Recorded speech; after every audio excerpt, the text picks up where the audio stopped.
Boa noite, amigos da Ideal Espírita, boa noite, amigos do De Sagres. Mais uma vez estou aqui para falar sobre um capítulo do Evangelho segundo o Espiritismo. Hoje vamos falar sobre o capítulo 23, que tem como título Estranha Moral.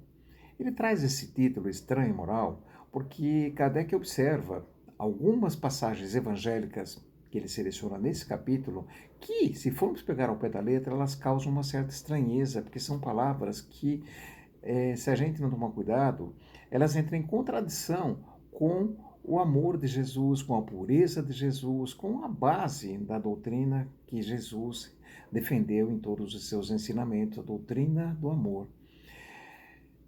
O próprio Kardec, ele faz alguns comentários para que a gente tome cuidado, porque ou essas palavras não foram ditas por Jesus, não foram pronunciadas, né, por Jesus, ou quem escreveu não entendeu exatamente o significado. Mas, nesse mesmo capítulo, a espiritualidade, juntamente com o Kardec, nos orienta e nos dão explicações muito plausíveis com relação a essas passagens que podem levar a um entendimento ruim. A gente tem que tomar muito cuidado, né, para não levar ao pé da letra as coisas que estão escritas no Evangelho de Jesus, porque elas podem nos levar à incredulidade, elas podem nos levar ao fundamentalismo e à negação. E é muito perigoso isso. Por isso que a doutrina dos espíritos, ela traz esse mérito de nos levar ao raciocínio. Existem explicações para tudo, ela é positiva, não tem nenhuma questão dogmática, todas as questões têm explicações muito, muito claras. Vamos então às passagens que foram citadas por Allan Kardec nesse capítulo número 23. A primeira delas: se alguém vem a mim e não odeia seu pai, sua mãe e toda a sua família, não pode ser meu discípulo. Isso está no Evangelho de Lucas. Outra: aquele que abandonar pelo meu nome pais, irmãos, filhos e as suas terras, receberá o cêntuplo de tudo e terá por herança a vida eterna. Essa é uma passagem de Mateus. Outra: Jesus dialogando com o rapaz. Ele convida esse rapaz para acompanhá-lo, para segui-lo, para ser um discípulo. Esse rapaz fala: eu vou, mas primeiro eu vou enterrar meu pai. Aí Jesus fala para ele: olha, deixe que os mortos enterrem seus mortos e venha comigo anunciar o reino de Deus. E a última: não vim trazer a paz à terra, mas sim a espada. Pesado também, né? Vamos entender cada uma delas. Vamos fazer e vamos passar aqui o entendimento segundo a doutrina dos espíritos, sobre a partir da codificação de Kardec. O primeiro deles: odiar pais e mães. Vamos conjugar com o segundo também, que tem o mesmo significado.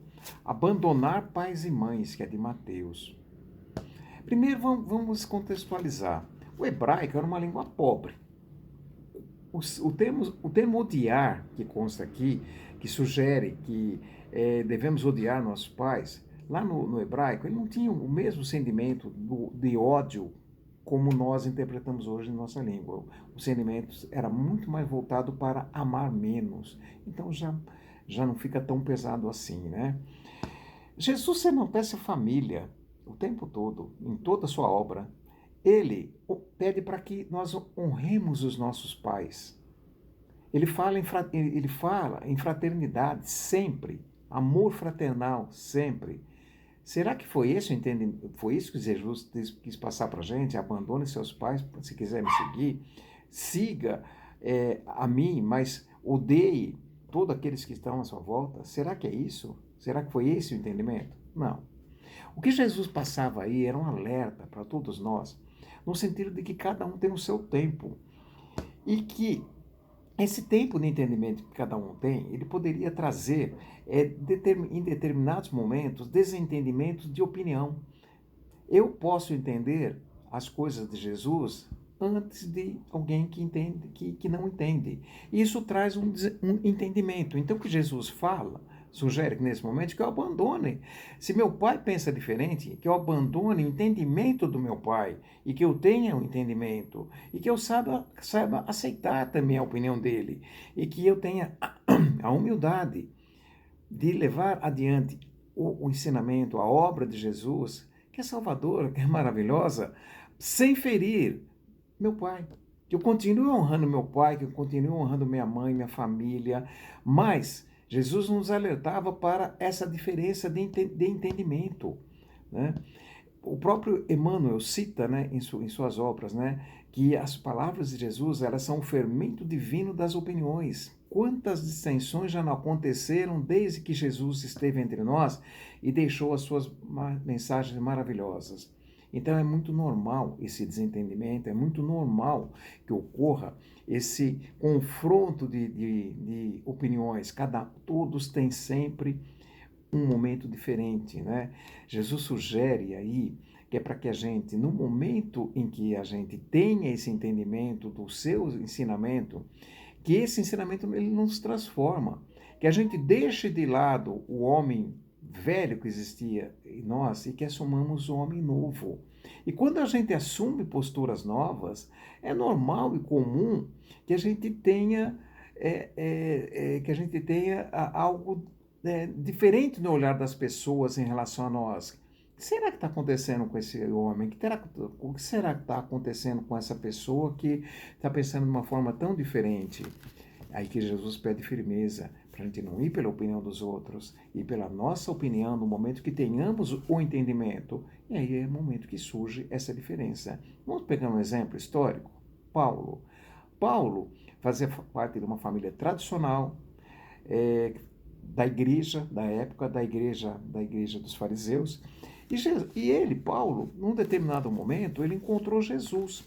Encontrou literalmente Jesus no caminho de Damasco. E desde aquele momento, ele se transforma totalmente. Ele passa a ser uma outra pessoa. Ele passa a ter outros ideais, outra linha de pensamento.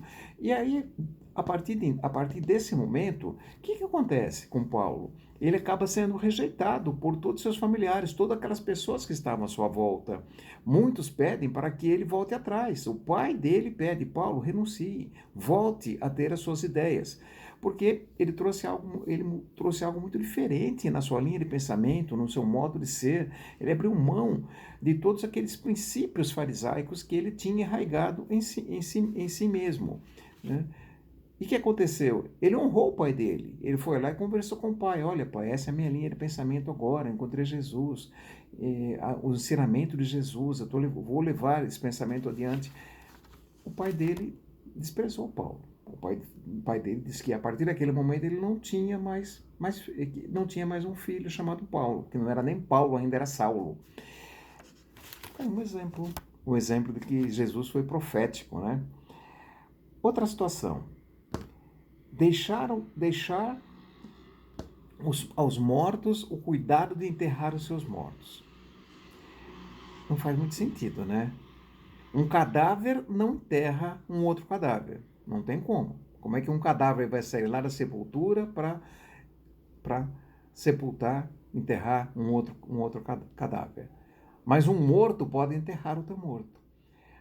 O sentido que Jesus coloca aí é que mostra toda a diferença e que nos faz entender melhor essa passagem. Morto que Jesus se refere é aquela pessoa que morreu para a vida, aquela pessoa que ela está simplesmente largada no mundo, ela não tem objetivos, não tem ideais, ela simplesmente é egoísta, ela vive para si mesma, ela é um morto sem morrer, é o famoso morto-vivo, esse é o verdadeiro zumbi. É a esse morto que Jesus está se referindo. Esse morto pode enterrar um outro morto. E ele sugere que esse rapaz do Evangelho, que ele cita aí no Evangelho, que ele enterra um morto que está dentro dele e que assuma uma nova postura. Deixar de ser morto nessa questão significa olhar para o mundo, olhar para as coisas do mundo, olhar para as outras pessoas.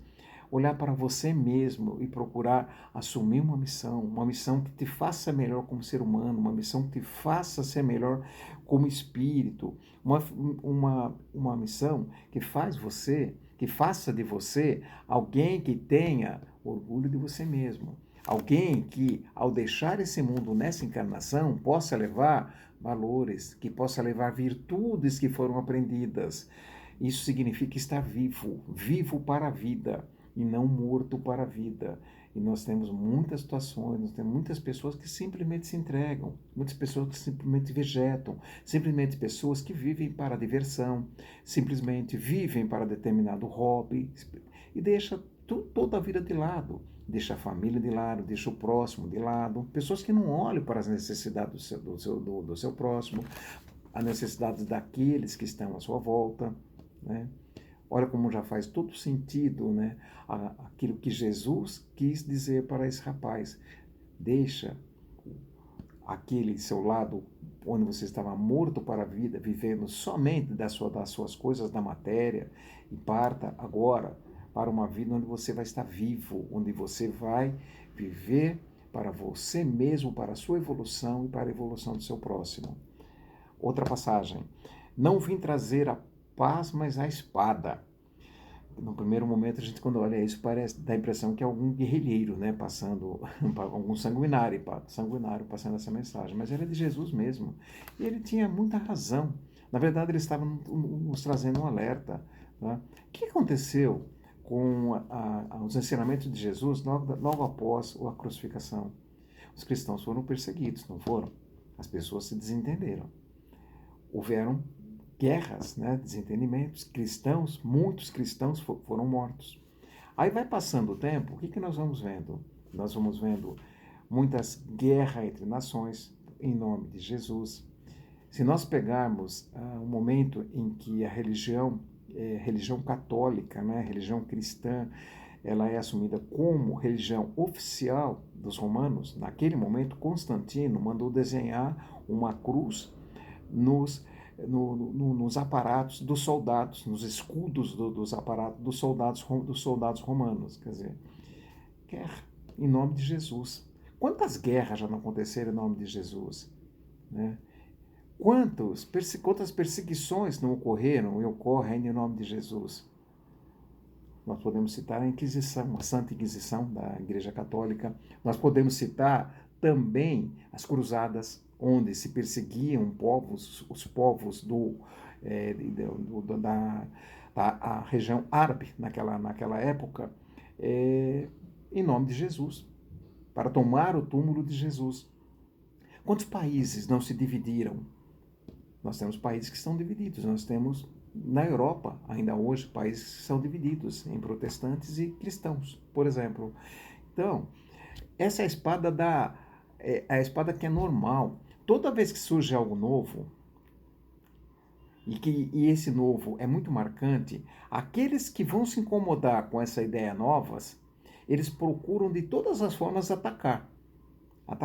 E principalmente quando essa ideia é muito boa, sabe? E quem está vendo, quem está sentindo aquilo, mesmo sendo adversário dessa ideia nova, sente que a ideia é boa. O que ele faz? Ele ataca. Ele condena. Ele procura encontrar falhas. Foi isso que Jesus previu, quando ele fala que ele não traz a paz, mas ele traz a divisão. E cabe a cada um de nós, entender essas passagens de Jesus e verificar o quanto que nós ainda estamos causando divisão, o quanto que nós ainda defendemos divisão, o quanto que nós ainda, em nome de Jesus, defendemos conceitos errados, conceitos que não são cristãos. Hoje está muito em moda isso, nós vemos muitas pessoas defendendo e falando em nome de Jesus, mas defendendo ideias que não vêm de Jesus. As pessoas estão usando o nome de Jesus, mas Jesus está passando muito longe dessas situações, né? Quando Jesus falou em abandonar pai e mãe e tal, quantos de nós ainda não assumimos postura que deveremos seguir, que são corretas, que nos levam à melhoria como espíritos, para não desagradar pai, mãe, irmão, esposa, esposo, filhos? Esse cuidado que nós temos que cuidar, que nós temos que cuidado para cuidar. É esse cuidado que nós temos que ter quando nós estamos diante daquilo que faz bem para a gente. De usar. Se é bom, vamos abraçar. Se é bom, vamos levar adiante. Se alguém não entende exatamente dessa forma o ensinamento de Jesus, não vamos criticá-lo. Também não vamos ser arrogante. Não vamos querer ser o dono da verdade, que Jesus, em momento algum, sabe, nos incentivou. Ele disse sim, eu sou o caminho, a verdade e a vida. Não é ele. Ele quis dizer que o ensinamento dele era a verdade, era o caminho e a vida. Mas ele passou para nós a humildade sempre. E ele nos orientou para que fôssemos humildes, para que pudéssemos respeitar as diferenças, pudéssemos respeitar todos aqueles que pensam diferente. Esses capítulos que foram colocados do Evangelho original de Jesus, que foi colocado aqui por Kardec, nesse capítulo 23, ele nos remete justamente a esse tipo de reflexão. Né? Até que ponto eu, de verdade, estou à vontade para entender e colocar em prática aqueles ensinamentos maravilhosos que Jesus nos deixou. Boa noite a todos. Agradeço muito por estar aqui mais uma vez falando do Evangelho de Jesus. Muito obrigado e até uma próxima, se assim for permitido por Deus e por Jesus.